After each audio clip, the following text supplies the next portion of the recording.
নিজেদের এই সামান্য প্রস্তুতি নিয়া রমাদানের জন্য পূর্ণ প্রস্তুতি গ্রহণ করতে না পারবো, যতদিন মসজিদের কাতারে দাঁড়াইয়া নামাজ আদায় করতে না পারবো, আমি যতই স্বপ্ন দেখি, আমি যতই চিল্লাচিল্লি করি, আমি যতই মেহনত করি, আমাকে যুবকরা যতই মহাব্বত করুক, যুবকরা যতই চাপ, যতই উন্মাদ হোক, আমরা চূড়ান্ত লক্ষ্যে পৌঁছতে পারবো না।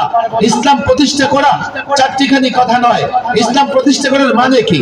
ইসলাম প্রতিষ্ঠা করার মানে হচ্ছে আমি ইসলাম মানবো, আমাকে ইসলাম মানার ক্ষেত্রে কেউ বাধা দিতে পারবে না।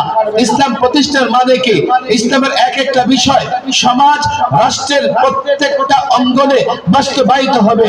যখন আপনি দেখবেন নানা চ্যালেঞ্জের মুখে পড়ে যাবেন, নারী আপনার বিরুদ্ধে দাঁড়িয়ে যাবে, মৌলভী সাহেব বোরকা পড়তে পারবো না, দম বন্ধ হয়ে যায়, শ্বাস বন্ধ হয়ে যায়।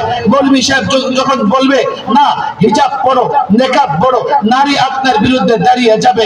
আপনি ঘুষ বন্ধ করে দেবেন, ঘুষখোরেরা আপনার বিরুদ্ধে দাঁড়িয়ে যাবে। আপনি সুদ বন্ধ করে দেবেন, সুদখোরেরা আপনার বিরুদ্ধে দাঁড়িয়ে যাবে। আপনি যাত্রা বন্ধ করে দেবেন, আপনি মাজারে গান বাজনা বন্ধ করে দেবেন, মাজার পূজারীরা আপনার বিরুদ্ধে দাঁড়িয়ে যাবে।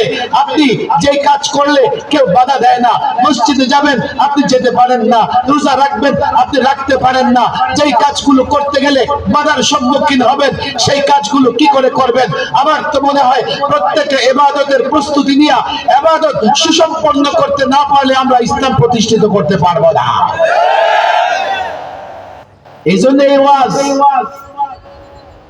আবার প্রায় লোকেরা মেসেজ দিয়ে বলে হুজুর একটা সময় আপনার বক্তব্য শুনলে রক্ত হিম হয়ে যেত, ঠান্ডা হয়ে যেত।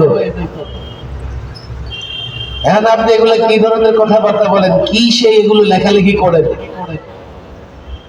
আজকাল বড় ধরনের ব্যাপার হয়ে গেছে কি দেখেন, কোন কথা কোন দল কোন ব্যক্তির বিরুদ্ধে গেলে এক মুহূর্ত বরদাস্ত করে না। আপনি একটু নরম করে বলবেন, সে শক্ত করে জবাব দিবে। কোনটা ঠিক না? ঠিক।